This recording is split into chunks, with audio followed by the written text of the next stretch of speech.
안녕하세요. 시티즌 디벨로퍼 시리즈 자주 사용되는 명령어 8번째 과정에 오신 것을 환영합니다.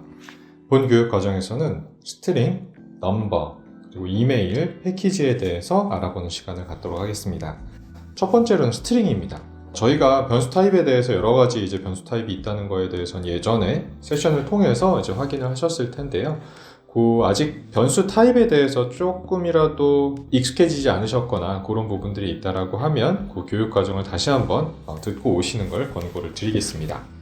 스트링 변수 타입에 관련된 그런 명령어들이 모아놓은 패키지가 스트링 패키지인데요. 거기에서는 몇 가지 주요한 액션들이 있습니다. 이거 말고도 사실 굉장히 많은 액션들이 10대까지 정도가 그 액션이 준비가 되어 있는데요. 그 중에 자주 사용되는 몇 가지를 좀 살펴보도록 하겠습니다.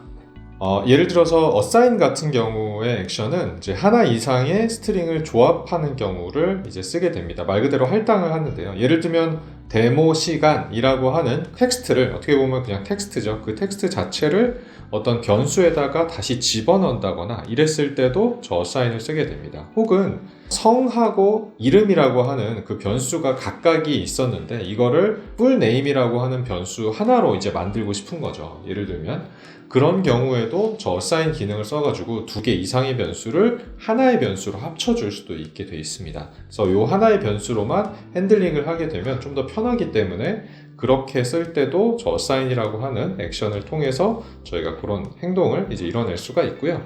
다음으로는 extract text라고 하는 액션도 준비가 되어 있습니다. 굉장히 중요합니다. extract text.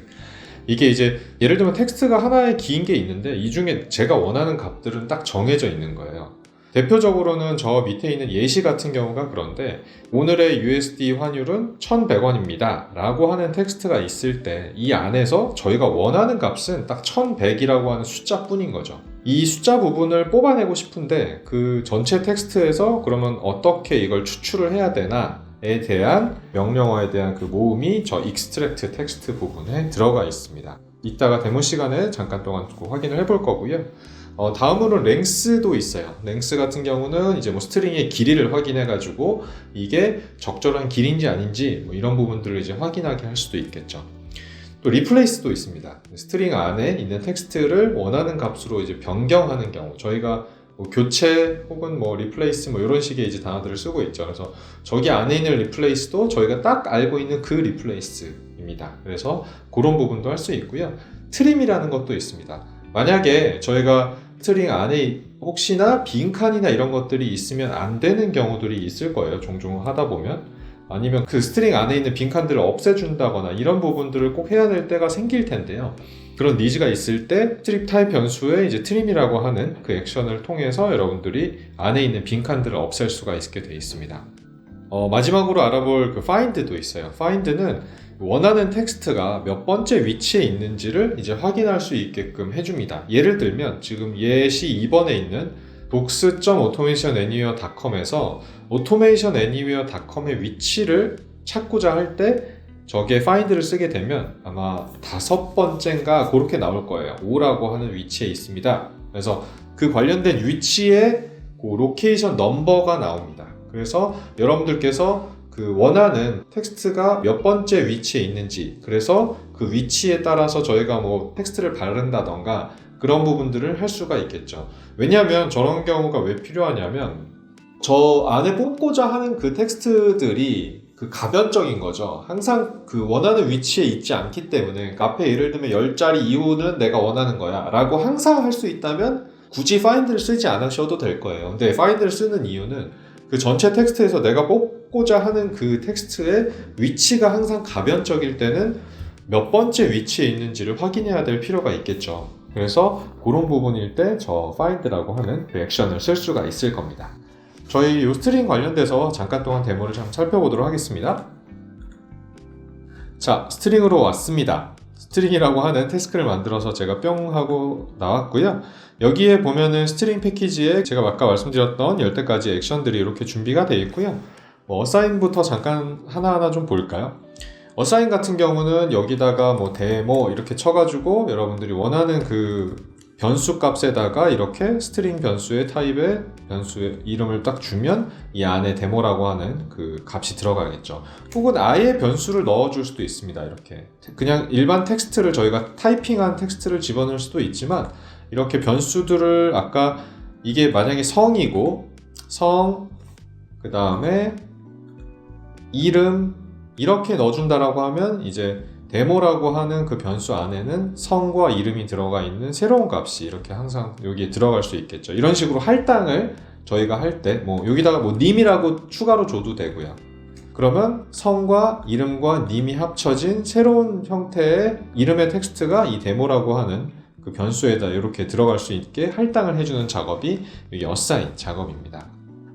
제가 아까 말씀드렸죠. 뭐 toNumber 같은 경우는 이제 숫자로 만약에 이제 변환을 하고자 할 때, 예를 들면 20이라고 하는 숫자를 이 넘버 타입의 변수에다가 집어넣고자 할 때 이런 식으로 쓸 수가 있을 겁니다. 그래서 뭐 new line 뭐 이런 식의 숫자 타입의 변수를 만들어서 20을 넣는다던가 할 때, 혹은 여기도 변수를 집어넣을 수도 있습니다. 이런 식으로 변수를 저희가 지정해가지고 스트링 타입에 있는 것들을 숫자 타입으로 변환을 할 때. 근데 한 가지 조심하셔야 될 건 여기 있는 조그만 글씨들이에요. 이 글씨들이 다 의미가 있는 애들이거든요. 여기에 보면 밸리드한 숫자 타입의 스트링만 들어갈 수 있다라고 안내를 하고 있습니다. 예를 들면 아까처럼 뭐 데모 뭐 이런 형태의 것들은 숫자가 아니기 때문에 이 스트링 타입의 글자가 숫자 타입의 변수에 집어넣어질 수는 없다는 거죠. 맞지가 않는 거죠. 예를 들면 20이라고 하는 이런 텍스트는 가능하겠지만 그 얘기는 조금 더 말씀을 드리면 여기 안에 들어가 있는 스트링 타입에 들어가 있는 값들이 숫자 형태여야 한다는 거죠. 그렇지 않으면 에러가 날 겁니다. 숫자 타입이 아닌데도 불구하고 그 새로운 밸류를 숫자 형태의 변수에다가 집어넣으려고 하면 당연히 안 되겠죠. 그래서 이런 부분들이 제약 조건이 있구나 라고 일단 이해를 해주시면 될 것 같고요. 나머지는 뭐 트림이나 이런 것들은 말 그대로 빈칸을 없애거나 그런 부분들을 진행을 하기 때문에 그건 한 번씩 해보시면 될 것 같아요. 이건 제가 뭐 굳이 데모 시간에 보여드릴 필요는 없는데 익스트랙트는 좀 보여드리고 싶습니다. 사실 익스트랙트는 굉장히 많이 쓰이고 굉장히 중요한 부분을 차지하고 있기 때문에 이 부분까지만 데모로 좀 보여드리고 마무리 짓도록 하겠습니다. 익스트랙트 텍스트는 아까 서두에 말씀드렸다시피 전체 길이 중에 요 원하는 제가 텍스트만 뽑아져 나오게끔 만드는 거예요. 자, 한 가지 예를 제가 준비했는데, 예를 들면 이런 형태의 텍스트가 있다라고 저희가 가정을 하죠. 이거를 캡처로 제가 만약에 뽑아져 온다라고 지금 한번 해볼게요. 저희 캡처 명령어 다 알고 계시죠? 레코더에 캡처를 우선적으로 하고요. 브라우저를 찍고, 자, 구글을 검색해서 이렇게 요걸 갖고 오도록 하겠습니다. 자, 이걸 갖고 오면 저희가 이 안에 대충 HTML 이너 텍스트나 뭐 이런 쪽에 저희가 원하는 그 값들이 있잖아요. 그래서 HTML 이너 텍스트를 get property로 해서 get property name은 HTML 이너 텍스트, 앞에 혹시나 빈칸이나 이런 거 있으면 지워주셔야 된다는 거 잘 알고 계시죠? 이제는 저희는 캡처 명령을 이미 마스터를 한 사람들이기 때문에, 그렇죠? 자, 여기다가 이제 트링 타입으로 컨텐츠라고 하는 이름을 주고 저는 값을 집어넣도록 하겠습니다. 그러면 여러분들이 혹시나 궁금해 하실까봐 이 안에 어떤 값이 들어가 있는지 메시지 박스로 한번 뭐가 들어있는지 한번 확인하는 그걸 진행을 해볼게요. 얘는 잠깐 디세이블을 하고요. 자, 한번 돌려보고 나서 얘가 어떤 내용의 텍스트들이 들어가 있는지 저희가 확인을 해보겠습니다.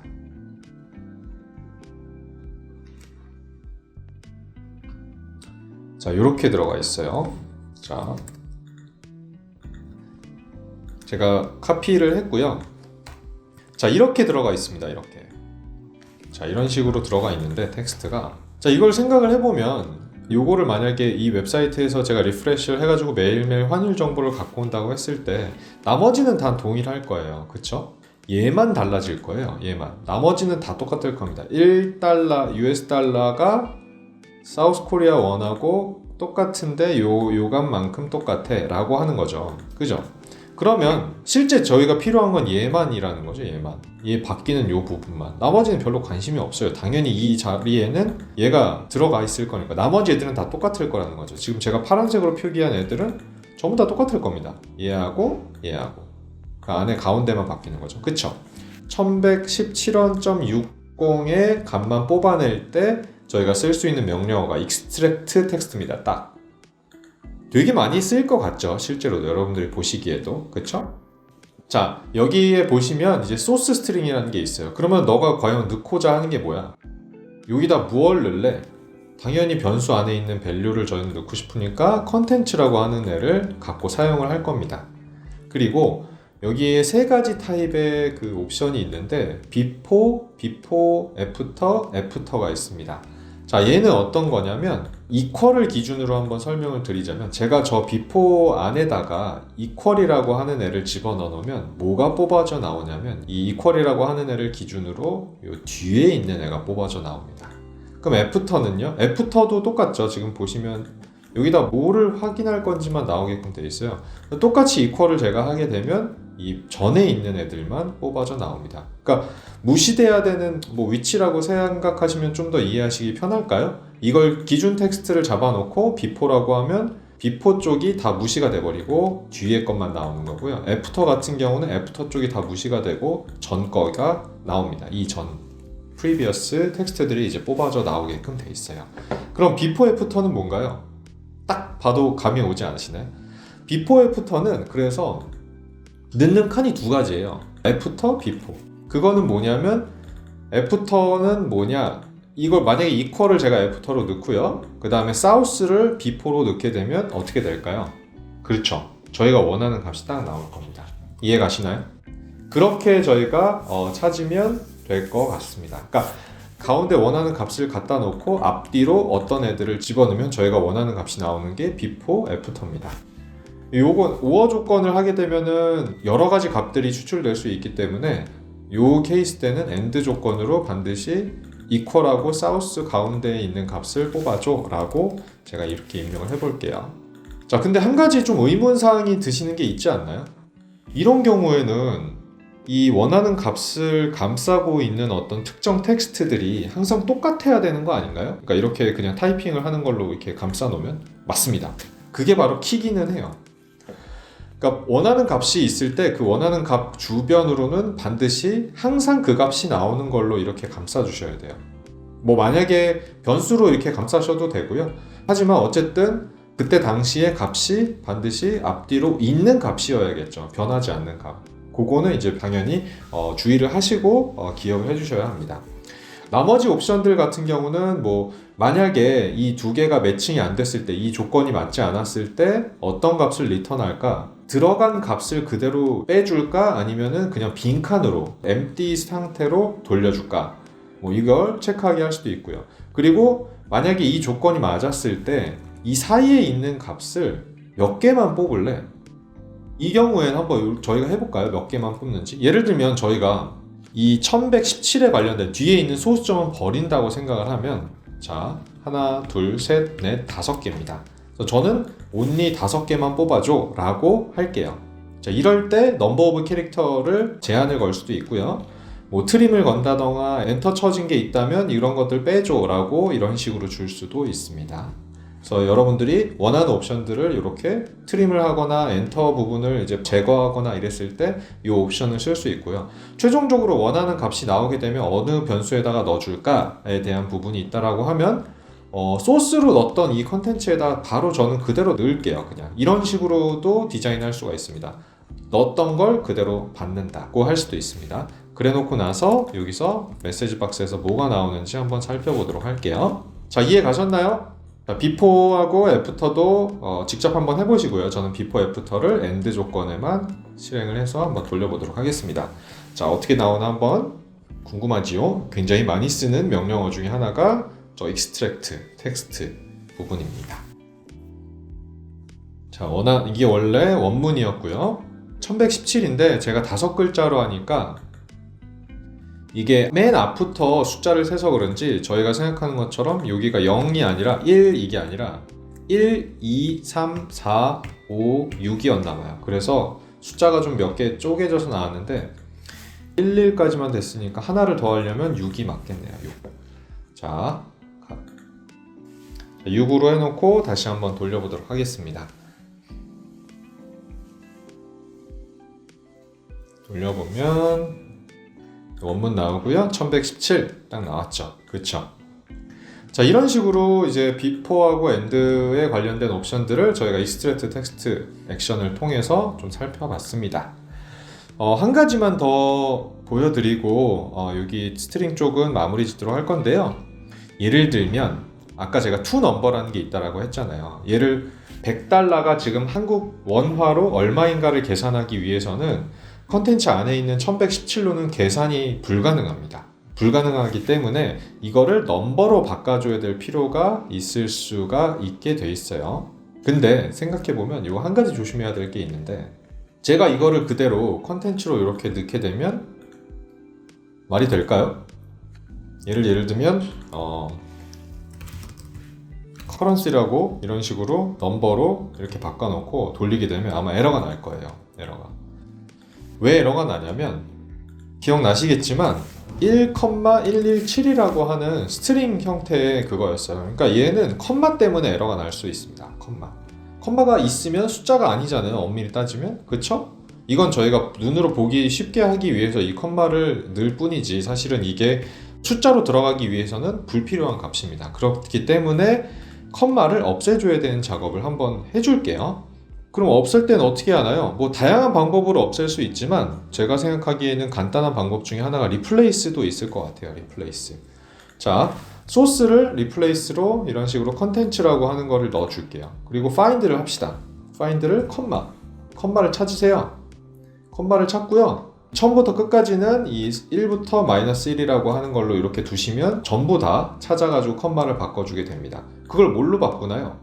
빈칸으로 두시면 이게 아마 빈칸으로 바뀌게 되는 걸 확인하실 수 있을 겁니다. 자, 메시지로 다시 한번 이 다음에 확인을 한번 해보시죠. 그리고 나서 정상적으로 커런시에 잘 들어가는지 요거까지 한번 확인해 보도록 하겠습니다. 다시 한번 돌려볼게요. 저희가 왜 이걸 하나요? 지금 스트링 관련된 부분만 하는 거 아닌가요? 뒤 과정이 넘버기 때문에 제가 설명을 데모를 할 때 이따가 좀 더 쉽게 하기 위해서 미리 사전 작업을 여러분들하고 같이 하는 겁니다.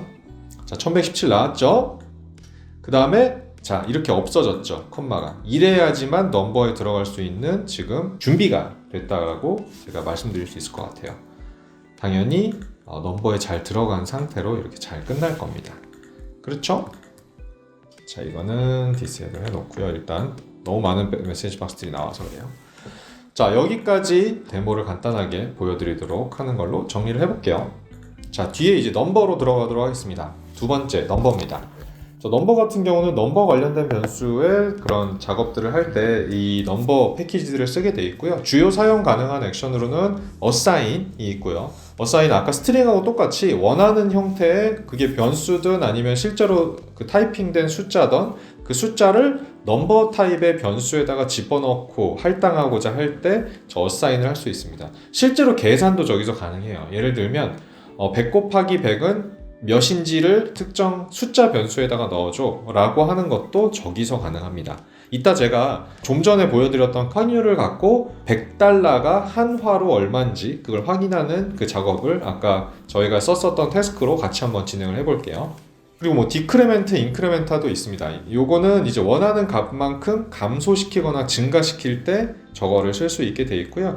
여기에도 역시나 스트링 관련된 부분들이 있습니다. 그래서 넘버 형태의 변수를 이제 스트링 타입으로 변환해야 되는 경우도 있어요. 데모에도 보여드리겠지만 넘버 패키지에 있는 어사인을 통해서 저희가 100달러가 한화로 얼마인지 확인을 끝냈습니다. 끝내고 나서 메시지 박스로 보고 싶어요. 그러면 넘버 타입에서 메시지 박스에 바로 들어갈 수가 있나요? 바로는 못 들어갑니다. 왜냐하면 메시지 박스는 또 스트링 변수만 지원을 하고 있어요. 그렇기 때문에 저희가 이 숫자 타입으로 계산이 끝난 걸 다시 스트링 타입으로 다시 전환을 하고 이제 보여줘야 될 때가 있습니다. 그런 케이스를 대비해서 just to string이라고 하는 그 액션도 준비가 되어 있습니다. 저희 데모로 다시 한번 돌아갈게요. 아까 거는 그대로 쓰도록 하겠습니다. 자, 이쪽에 currency라고 하는 그 변수를 집어넣었고요. 이번엔 넘버 시간이니까 넘버로 가서요. 자, 아까 제가 assign이 이게 뭐 여러 가지 할당이나 관련된 부분들도 할 수 있지만 계산도 할 수 있다는 게 이 넘버에서의 assign의 특징이었는데요. 예를 들면 이런 게 가능하다는 거죠. 커런시가 아까 준비가 돼 있었죠. 커런시 곱하기 100달러가 한화로 얼마일까를 여기다가 숫자 타입의 변수, 뭐 KRW, 토탈, 프라이스 이렇게 할까요? 이런 식의 숫자 타입의 변수에다가 집어넣는다는 겁니다. 이게 이제 100달러가 오늘 환율로 얼마인지를 알려주는 총 금액이라는 거죠. 예를 들면. 자, 이렇게 되고 나서 아까 메시지 박스로 제가 바로 쓸 수 있다라고 말씀을 드렸나요? 안 드렸나요? 그렇죠. 안 된다고 말씀드렸죠. 왜냐면 여기서 끝난 KRW 토탈 프라이스라고 하는 건 숫자 타입의 변수이기 때문에 이걸 다시 스트링 타입으로 전환을 해줘야 됩니다. 그래서 여기서 다시 KRW 토탈 프라이스라는 걸 집어넣고 원하시면 이거를 이제 데시멀을 정할 수도 있게 만들 수도 있어요. 그래서 그러니까 처음에 1117원을 했을 때 1,117이었잖아요. 그것처럼 하려고 하면 이렇게 3이라고 써주면 아까처럼 찍혀가지고 이제 스트링 변수에다가 넣어주게 됩니다. 그래서 여기다가는 뭐 스트링 KRW 토탈 프라이스 뭐 이렇게 이제 넣게 되면 저희가 원하는 형태대로 메시지 박스에다가 최종적으로 보여줄 수 있다는 겁니다. 스트링. 여기 아예 나오지도 않죠, 넘버는. 그쵸? 왜냐면 이 메시지 박스라고 하는 액션은 스트링 타입만 지원을 하기 때문에 그렇습니다. 최종적으로는 이런 식으로 저희가 쓸 수가 있겠죠. 자, 저희 넘버 패키지에서 어사인과 스트링에 대해서 이런 식으로 알아봤습니다. 한번 마지막으로 돌려볼까요?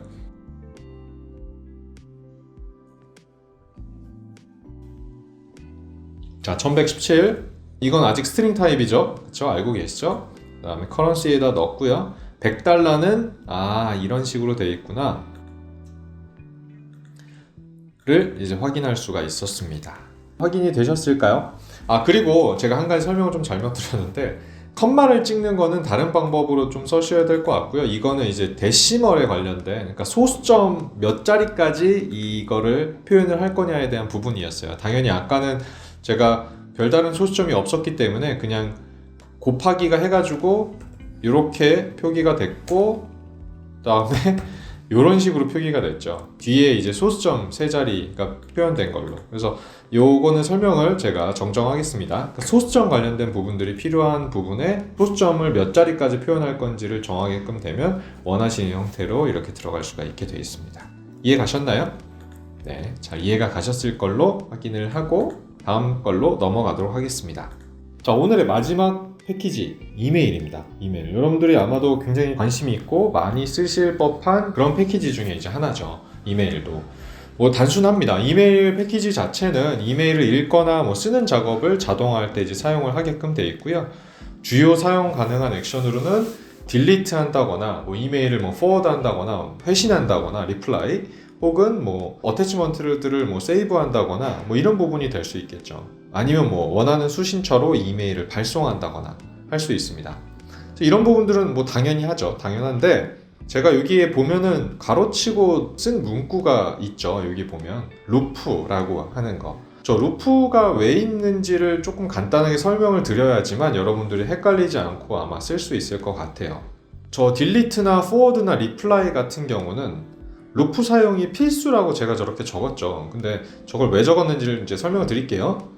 생각을 해보면 여러분들이 여러 가지 이메일 함에 들어가 있는 메일들을 살펴보면 저희는 예를 들면 딜리트를 만약에 한다. 그럴 때 뭐를 기준으로 딜리트를 하죠?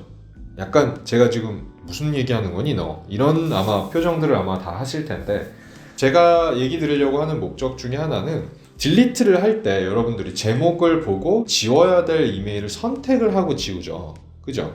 선택을 할 때의 그 액션을 가만히 잘 생각을 해보시면 예를 들면 위부터 쭉 이메일을 보다가 조건에 맞으면 예를 들면 A라는 사람이 보냈고 어제 왔었고 제목은 이런 제목이 있을 때 지우죠. 그쵸? 그러니까 로봇으로 따지면 저희가 루프를 쓰는 거하고 굉장히 유사한 액션을 사람이 이미 하고 있는 거예요. 다만 사람은 그렇게 이해하지 않고 있다는 것 뿐이죠. 좀 더 쉽게 말씀드리면 로봇은 정해진 조건을 써야 되고 그 정해진 조건을 확인하기 위해서는 모든 이메일들에 한해서 그 조건이 맞는 것들을 다 확인을 해야 되는 액션들이 바로 루프 안에서 쓰는 저 액션들 딜리트나 포워드나 리플라이나 그런 애들이라는 거죠. 근데 지금 보면 루프 사용이 필수적이지 않은 애가 하나가 있죠. 지금 주요 사용 가능한 액션에 제가 적었던 중에 샌드라고 하는 거. 샌드는 원하는 사람한테 제가 이메일을 발송하는 게 샌드잖아요. 근데 그럴 때는 여러분들이 실제로 뭐 아웃룩을 쓰시거나 아니면 그룹웨어에서 이메일을 쓰시거나 이런 분들이 대부분일 텐데, 그걸 생각을 해보시면 저희가 샌드를 누를 때 기존에 있었던 이메일들을 뭐 참고해가지고 뭐 정해진 이메일을 이렇게 보고서는 리플라이가 아니잖아요. 지금 얘기하는 게. 샌드 같은 경우는 그런 작업이 필요가 없죠. 사람도. 그냥 보내기 버튼 눌러서 누구한테 보낼지 찾은 다음에 제목 적고 그 다음에 내용 적고 첨부 파일 있으면 첨부해서 그냥 보내죠. 그러니까 루프가 필요가 없어요.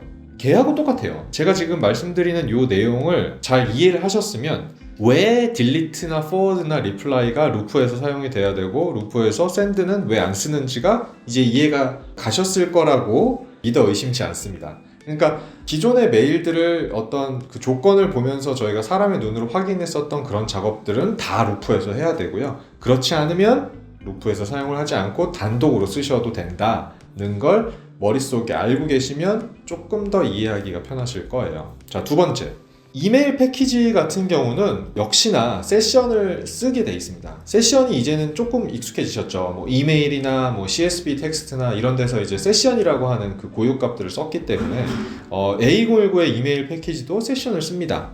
그 얘기는 커넥트하고 디스커넥트가 있다는 거고, 이걸 반드시 써주셔야 되고, 커넥트하고 디스커넥트 사이에 저희가 원하는 명령어를 써야 된다는 의미입니다. 이제는 뭐 별도로 제가 뭐 구구절절 설명드리진 않을게요. 얘도 세션을 쓰기 때문에 저 기본 사용 순서는 아셔야 된다.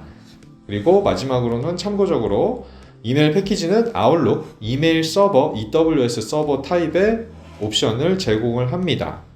당연히 아웃룩 같은 경우는 아웃룩이 켜져 있어야 되고요. 그거는 이미 이메일이 다 세팅이 끝나 있다는 가정하에 아웃룩을 사용하게끔 돼 있기 때문에 계정 정보나 이런 것들을 물어보지 않아요. 그죠? 이미 아웃룩은 다 그런 부분들이 다 내장이 돼 있잖아요. 여러분들이 쓰실 때. 근데 이메일 서버를 만약에 쓴다. 예를 들면 Gmail의 이메일 서버를 쓴다라고 하면 Gmail 이메일 서버의 계정과 그 이메일을 보내는 서버가 또 주소가 또 달라요. 저희가 알고 있는 그런 종류의 주소가 아니거든요. 예를 들면 뭐 smtp.gmail.com 뭐 이런 식의 이제 이메일 서버들이 메일을 보내기 위한 형태의 그런 주소들이 또 있고요. 그것들을 뭐 쓸 수 있는 포트 번호라든가 이런 기술적인 그런 각각의 정보들이 필요합니다. 당연히 그 메일 서버에서 여러분들 허용을 해야 되는 것도 보안 사항으로도 준비를 하셔야 되고요. 그래서 이메일 서버를 쓰실 때는 그런 부분들을 잘 알고 계시면 그거를 넣어서 이메일 서버로 쓰셔도 되고요. EW 익스체인지 서버를 쓰시는 경우에는 EWS 서버를 선택을 하셔가지고 아까 제가 말씀드렸던 그런 서버들의 정보들을 입력을 하시면 됩니다. 근데 이게 쉬운 일은 아니에요. 뭐 IT를 하시는 분들은 사실 이메일 서버나 EWS 서버나 뭐 이런 것들의 정보를 확인해가지고 그거를 뭐 쓰시는 게 어렵진 않으실 텐데 현업분들은 사실 그게 쉽지 않기 때문에 주변에 IT를 하시는 분들한테 한번 여쭤보시는 게 좋을 것 같고요. 아웃룩 같은 경우는 상대적으로 굉장히 쉽기 때문에 저는 아웃룩을 기본으로 데모 시간을 갖도록 하겠습니다.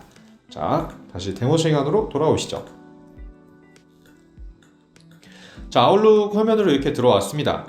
그래서 제가 썼던 거 일부가 있었는데 지우고요. 새롭게 한번 해볼게요. 자, 이메일이 있어요. 뭐 이것저것 많네요.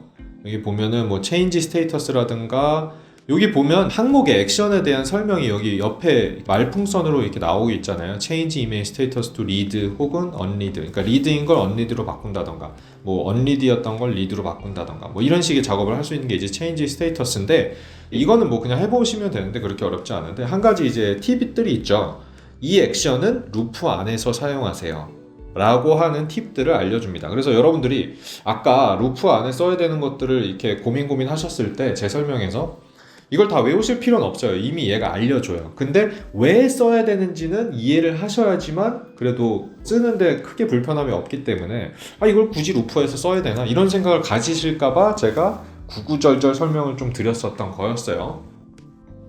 여기 보면은 루프 안에 쓰는 것들은 루프 안에서 쓴다라고 다 돼 있죠. 이런 애들은 delete all, 모든 이메일 메시지를 지운다. 이런 거는 루프에서 쓸 필요가 없겠죠. 그냥 앞도 뒤도 보지 않고 지워버리는 거니까. 그죠? 여기 또 있어요. save all attachment. 이런 것들도 모든 이메일에서 모든 어태치먼트를 다 저장을 하는 방식이기 때문에 이건 루프가 필요할까요? 필요 없어요. 그냥 조건을 제목이나 누가 보냈는지에 관심 없고 그냥 다 다운로드 받는 거기 때문에 얘는 좀 다르죠. 예를 들면 세이브 어태치먼트 같은 경우 이거는 특정 선택된 이메일에 어태치먼트를 다운로드 받는 그런 명령어이기 때문에 그렇습니다. 자, 다시 한번 제가 강조 드렸어요. 루프를 왜 써야 되는지. 자, 일단 이메일을 오셨으면 당연히 커넥트와 디스커넥트는 이렇게 디폴트로 갖다가 놓으시는 게 아무래도 좋을 것 같고요. 자, 커넥트는 그 세션 이름을 그냥 이메일 세션 그대로 쓸게요.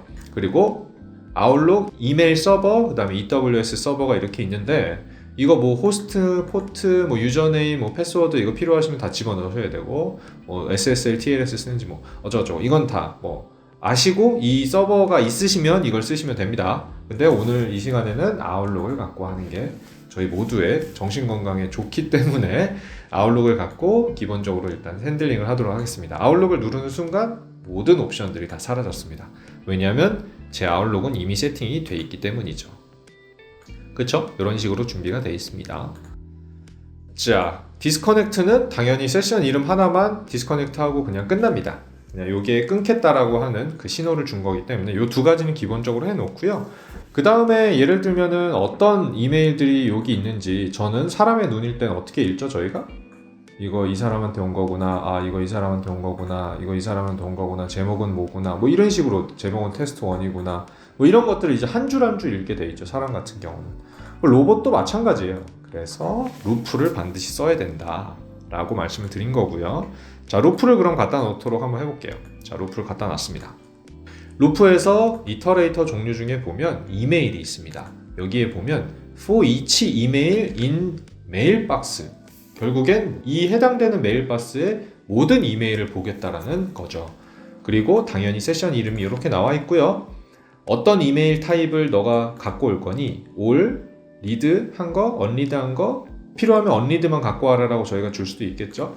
그리고 뭐 change status로 이걸 read로 바꿔놓는다거나 이걸 읽은 다음에 뭐 이런 식의 작업들을 할 수 있을 겁니다. 어쨌든 이번 케이스에는 모든 이메일을 갖고 올 거고, 그리고 폴더나 이런 것도 정할 수 있어요. 여러분들이 여기 서브 폴더나 이런 것들을 이제 넣을 수도 있잖아요. 저 같은 경우는 올드 폴더 이렇게 만들어 놨는데 저는 이 인박스 그대로 쓰도록 하겠습니다. 인박스 그대로 쓸 거고요.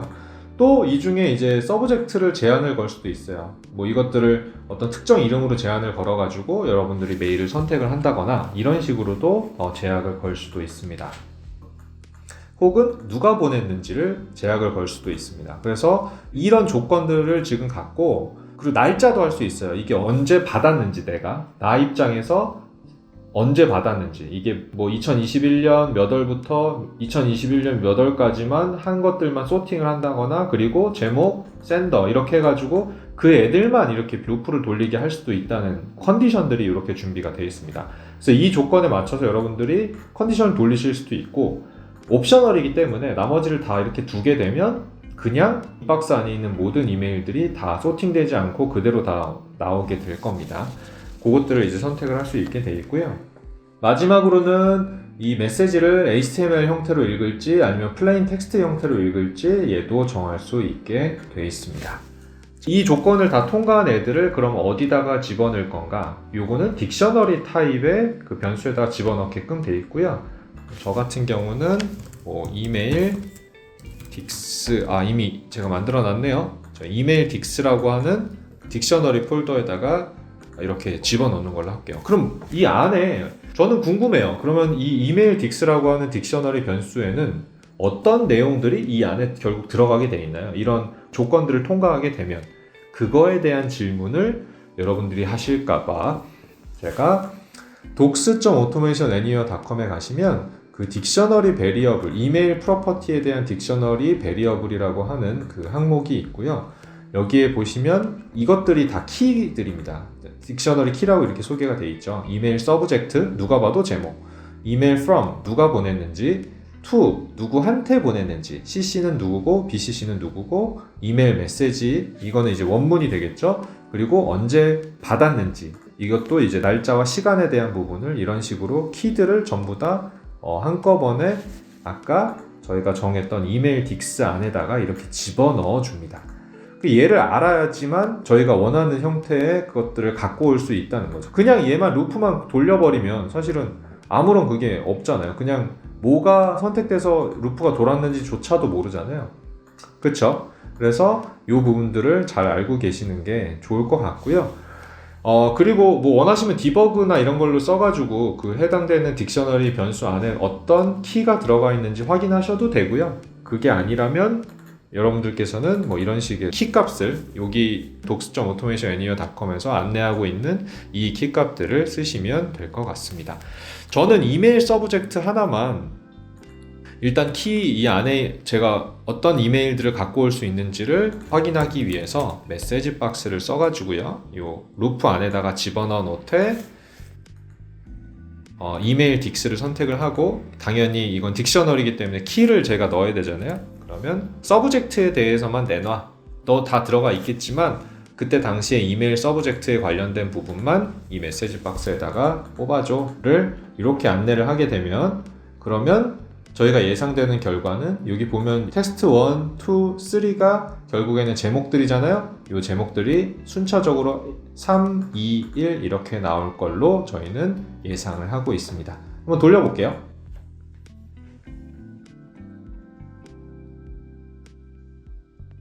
3,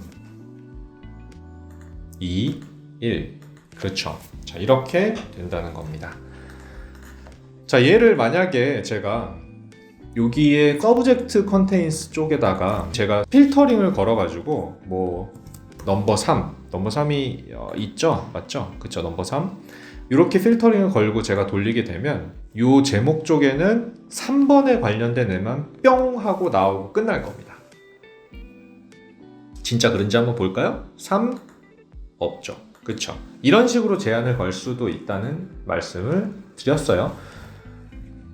자, 이런 식으로 필터링을 걸어가지고 저희가 원하는 것만 이렇게 뽑아낼 수도 있고요. 이 루프는 이제 3만 도는 루프로 변한 거니까 저희가 예를 들어서 뭐 해당되는 거에다가 뭐 리플라이를 준다거나 아니면 세이브 어태치먼트를 한다거나 뭐 이런 식으로 할 수 있겠죠. 저희 세이브 어태치먼트도 한번 볼까요? C 드라이브에 제가 쓰고 있는 폴더 여기다가 어태치먼트를 저장을 하는 걸로 하겠습니다. 3번이 제가 수학점수.csv라고 하는 파일에 어태치먼트가 들어가 있는 걸 알고 있거든요. 그래서 얘를 만약에 이 메일이 매번 이제 정기적으로 오게 돼 있는데 관련된 어태치먼트를 세이브한 다음에 이 세이브 csv 파일을 갖고 어떤 작업을 해가지고 뭐 ERP에다 뭐 반영을 한다거나 이런 식의 이제 시나리오가 있다라고 했을 때 일단 세이브를 해야 되잖아요, 어태치먼트를. 그쵸? 그래서 여기에 3번이라고 이렇게 정해놓은 메일을 봤되 거기에 어태치먼트가 있게 되면 이 폴더에다가 집어넣어주고 그 다음에 이분한테 이제 리플라이를 하는 거죠. 리플라이를 해서, 리플라이니까 당연히 2에 대한 부분은 보낸 사람한테 그대로 보내겠죠. 그러니까 2가 없고 CC하고 BCC만 남아있고요. 나머지는 다 원하시는 형태대로 집어넣고 어태치먼트가 있게 되면 어태치먼트를 미리 사전에 정의를 해주시고요. 그리고 샌딩 이메일을 뭐 HTML로 보낼지 플레인 텍스트로 보낼지 이것도 정해주시면 되고, 여기다가 원문을 이제 제가 적으면 되겠죠. 여기다 뭐라고 적을까요? 수학 점수 잘 봤습니다. 점수가 형편없네요. 이러면 안 되겠죠? 뭐 이런 식으로 만약에 이제 매번 똑같은 메시지를 보낸다고 했을 때 이렇게 리플라이를 해놓고, 뭐 사실 이렇게 쓰진 않겠죠. 뭐 인보이스가 왔으면 뭐 잘 수신했습니다. 해당 보내주신 정보를 내부에 반영하도록 하겠습니다. 뭐 이런 식의 이제 메시지를 동일하게 계속 보낼 테니까 뭐 보낼 수 있겠죠. 지금 이거는 그냥 제가 재미로 이렇게 써봤습니다. 이메일 샌딩은 아웃룩으로 보내겠다고 이렇게 만약에 해놓고 제가 다시 한번 런을 돌리게끔 되면 어떻게 될까요?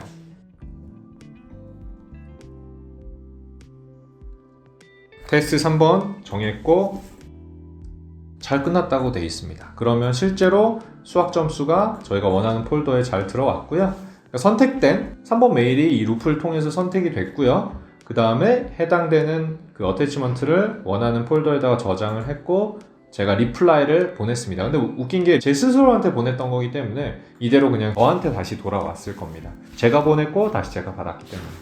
이런 식으로 그 리플라이가 자동으로 저희가 아웃룩을 통해서 쓰지 않아도 이런 식으로 A019 이메일 패키지를 통해서 전달이 된 걸 확인을 할 수가 있습니다. 자, 이런 식으로 이메일 패키지들은 쓰시면 될 것 같고요. 나머지는 한 번쯤 다 직접 한번 해보시는 걸 추천을 드리도록 하겠습니다. 자, 오늘 데모는 여기까지였고요. 자, 오늘 배운 것들 한번 다시 한번 살펴볼까요? 스트링 패키지 같은 경우는 스트링에 관련된 부분들, 예를 들면 대표적으로 전체 스트링에서 원하는 그 값들을 뽑아온다거나 이런 작업들을 할 때 저 스트링 패키지를 쓰는 것을 확인하실 수가 있을 거고요. 혹은 넘버 타입의 변수로 전환을 한다거나 이랬을 때도 저 스트링 타입에 있는 toNumber 액션을 쓰게 되어 있습니다. 자, 넘버도 마찬가지입니다. 스트링과 동일하게 넘버 관련된 변수들을 작동을 해야 될 때 이걸 쓰게 돼 있고요. toString처럼 뭔가 스트링 형태의 것들로 넘버 타입에서 변환을 해야 될 때 저 넘버 패키지 안에 있는 toString 액션을 쓰도록 되어 있습니다. 그리고 마지막으로 이메일이었는데요. 이메일 관련된 읽거나 아니면 이메일을 쓰거나 하는 작업들을 자동화할 때 저희가 이메일 패키지를 쓸 수가 있고 그 부분들에 대해서 간단하게 데모를 좀 확인해 볼 수가 있었습니다. 장시간 동안 고생 많으셨고요. 다음에 또 뵙도록 하겠습니다. 감사합니다.